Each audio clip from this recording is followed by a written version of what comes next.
بەدەستهێنانی ئەنجامی دیکەی یاریزانە کوردەکانە ئەمجارە لە ماتۆر سواریدا. هەڵەبجەیەکان لە حەبانیا توانیان پلەی یەکەم بەدەست بێن و ئاستێکی سەرنجڕاکێشیان لەم وەرزشە جیاوازەدا پیشاندا کە ماتۆر سواریە.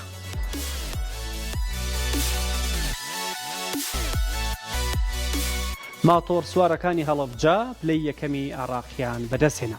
ماتۆر سوارەکانی هەڵەبجە کە 6 یاریزان بوون بەشداری پاڵەوانەتی مۆتۆکروسی عێراقیان کرد لە حەبانیە چالاکیەکە ئەنجامدرا. هەرێک لە یاریزانان ئاکام بەرزان پلەی یەکەمی بەدەستهێنا و ڕزگار مەجیدی هاوڕێشی پلەی دووەم و سەلمان کەمالیش پلەی سێمی بەدەستهێنا.